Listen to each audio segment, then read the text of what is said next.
Hey, what's up, everyone? It's your old pal, the K-Man, 1971, back with a comic book haul that's been probably a little over, I don't know, two months, I guess, in the making. I have been buying a lot less this year, but the books that I have been buying, I'm really happy with the quality of the books that I've been able to snag this year so far.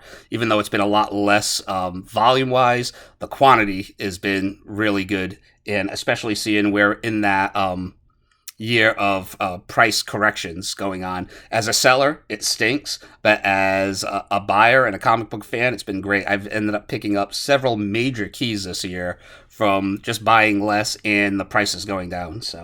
Including one book in this haul, definitely that has been on my list for at least like 10 years. So this haul will also be rife with villainy. I wasn't really intending on it, but after I put the haul together, I'm like, wow, there's a lot of emphasis on the bad guys. So let's kick it off with Deadpool number 11. This is part of, I guess someone came in and sold a lot of their collection, which was mostly modern books. And most of the time when I get to my LCS, which is on a Saturday, mostly everything is picked through. So if someone does sell a collection. So these were the remnants of that collection. I couldn't believe what people left behind. So Deadpool number 11, not a big deal, only like a $10 book, but I've always thought this cover rocks, and love the movie too. While we're on the subject of Deadpool Wolverine, by far the best Disney produced Marvel movie that's come out since Endgame, easily. I am of the consensus that the quality has gone down considerably post Endgame, but I haven't hated everything. And as far as like the big movies go, I like Doctor Strange, Multiverse of Madness, Wakanda Forever, Guardians of the Galaxy 3. I thought those were all solid superhero movies, but they didn't knock it out of the park like Deadpool Wolverine did. So super psyched to see what comes after this, and yeah, hopefully Marvel can keep it rolling now. A lot of pressure is going to be on Captain America and that New World Order movie, for sure. So, moving on. Doctor Doom, number 6. So, like everyone else, I was I was bit by like the Doctor Doom mania bug after the announcement of Robert Downey Jr. returning to the MCU to portray Doctor Doom, which I think is going to be awesome. I mean, Doctor Doom is obviously disfigured, and they can do a lot with makeup and prosthetics, and Robert Downey Jr. can pretty much do any accent possible, so I think it's good. That character is in very capable hands, so I did go out and grab some minor Doctor Doom stuff. Nothing that's, Tony Stark as Doctor Doom. I think that got a little bit confused in fandom, because I don't know. I'd rather just concentrate on Doctor Doom books that deal with Victor Von Doom. So, moving on. Once again, out of that modern collection, I ended up picking up a bunch of Darth Vader from Volume 2, the Volume 2 run. I own the complete run from Volume 1 and Volume 3, but somehow Volume 2 fell off of my list. So, and for a while, a lot of these books were spiked up pretty high. Now, they have come down considerably, but considering I only paid $2 or $3 for these, I was pretty happy. So, here we go. So, number 3, 4, 5, 6, which, as we all know, is the first appearance of the Grand Inquisitor. And I paid like $25, $30 for that book probably last year or the year before that. So, and at one time when the Obi-Wan series was going on, I want to say this was like a $100, $200 book. Crazy. Number 7, and like I said, these books aren't at their peak that they once were, but as a Star Wars fan, 1, I don't really care, and 2, there's still a lot more. They're worth a considerable amount more than like $2 or $3 a piece. Here's number 8. And lastly, number 13. So I think I need just like 3 or 4 more issues now, and I'll finally have that run complete. One of the few runs that I'm still filling in holes in.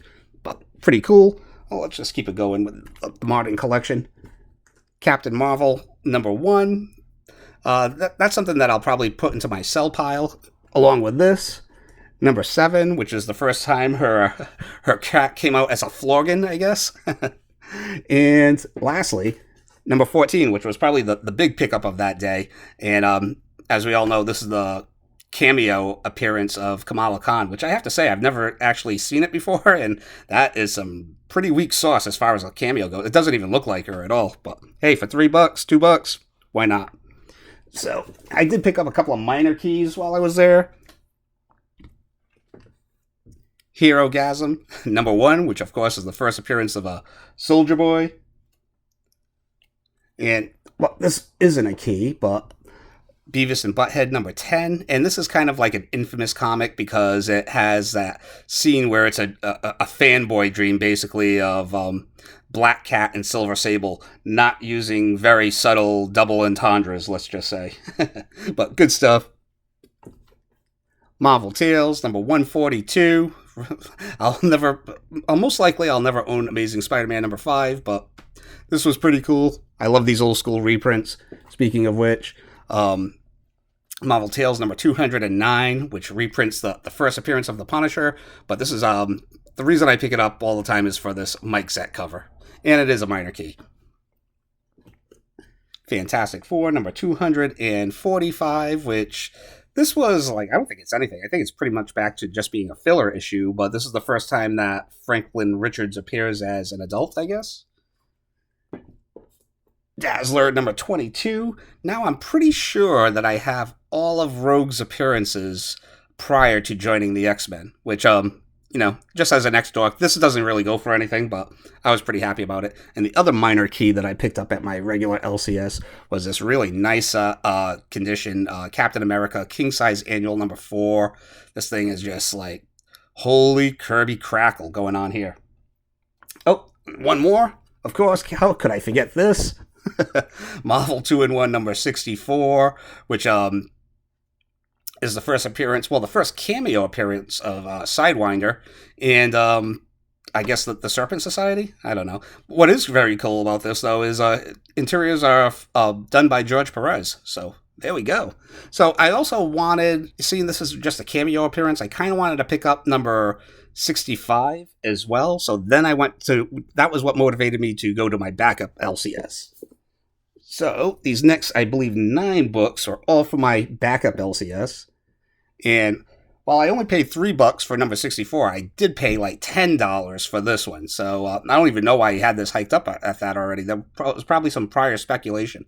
But this is the first full appearance of the Sidewinder, and you have him on the cover here. And not that it really matters, because no one's going to care about these characters at all. Like, I'll be surprised if people still care by the time the movie actually rolls out. But as an old school bronze collector and liking to get first appearances on the cheap, I picked it up. Why not?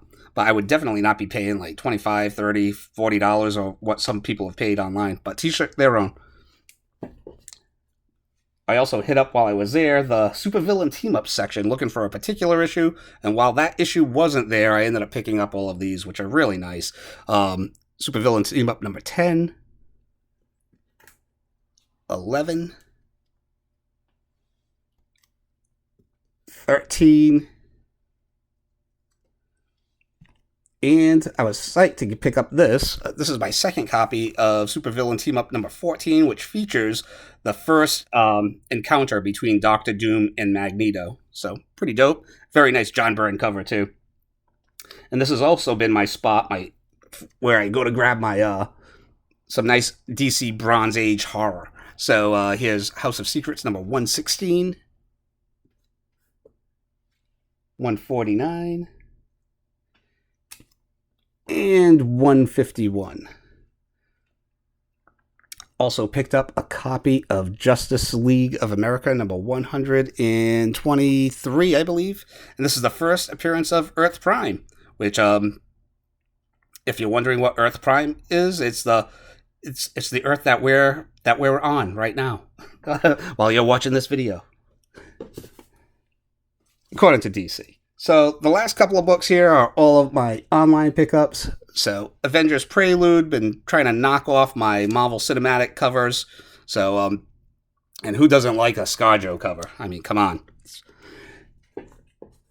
JSA Secret Files number 1, first appearance of the new modern hot girl, Shira Sanders. No, Kendra. Yeah, Shira. I forget. No, it's Kendra. Right. So, yeah, I was surprised because I have a big chunk of the Jeff Johns JSA run, but I guess I didn't have this one.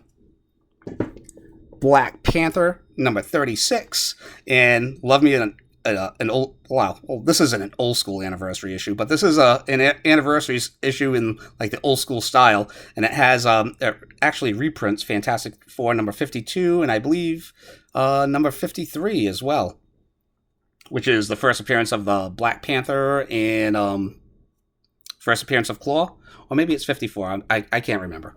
Sorry.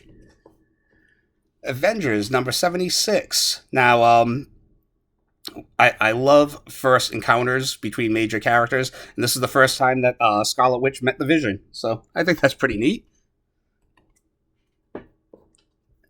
Avengers number 87. I ended up running into a copy of this at my backup LCS, and he had it for like maybe $60, but it was in VG condition. This is Fine Plus condition. I paid like maybe $30 or $40 for it, so I was pretty happy about that.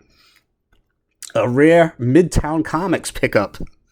Jungle Action number 14. I have always loved, I love Bronze Age yellow covers, and I mean, come on, you have Black Panther fighting a T-Rex. That's awesome. More villainy. Mystic Miracle number 6, which features the first appearance of the female Furies from Apocalypse. Hey-oh. A little bit more DC goodness. Shazam, number 28, which is the first modern appearance of Black Adam, and maybe his second overall appearance. I know that, I think it was Shazam number 7 reprinted his first appearance, but I believe he died in his first appearance.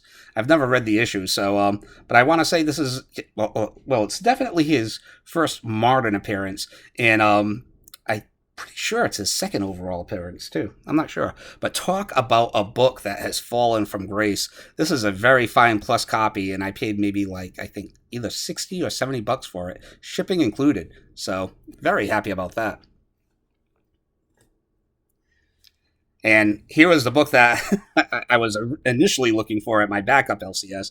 Supervillain Team Up number 9, featuring the first encounter between Doctor Doom and Iron Man. So, this is something like, considering we're talking the multiverse, I would be very shocked if we didn't see this on the big screen in some kind of way or form. It would be pretty awesome. And I had always thought that Iron Man number 149 and 150 was the first confrontation between these two. So, it's something that I'm always on the lookout for and trying to collect. So, I thought this was a pretty cool pickup. Something that I didn't really know about prior to this year. So, cool. Another addition to my Amazing Spider-Man collection. Amazing Spider-Man number 78. And this is, I don't know, either VF minus or Fine plus plus of the first appearance of the Prowler. Freaking awesome. So, love any Amazing Spider-Man. Well, I love Amazing Spider-Man to begin with, but anything like post 100, very cool. And now for the key of the haul. Finally, Invincible Iron Man number 55, CGC 6.0, and yeah, man, very cool. Aside from Black Panther, which was the most expensive comic I've ever bought, this is probably the second most expensive comic I've ever bought. But considering what it used to be, this was easy. I mean, even in this condition, not too long ago, this was like $600-$700 or even more so. So it's come down quite a bit. Enough for me, not a cheap book, but enough for me to go after it. So yeah, I have had this on my list for at least like the last 10 years. I am a gigantic Jim Starlin fan. His original Captain Marvel, Thanos saga, and Warlock sagas are easily in my Hall of Fame, top shelf comic book memories, along with, John Byrne and Claremont's X-Men, Alan Moore's Swamp Thing, Miller's Daredevil. It belongs there. So, very happy to have this. And out of his entire, Thanos run, this was the one book, which unfortunately was the first appearance of Thanos, of Star Fox, of Eros. So, it was a big deal.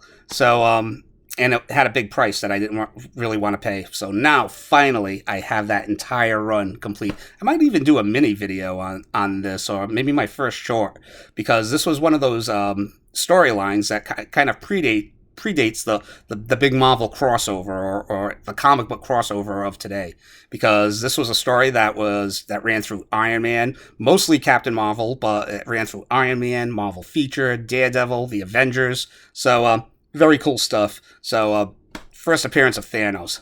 Frickin' A. Awesome. So that's all I have for this month, and I'll probably be back in a couple more months. So until next time, take care. See ya.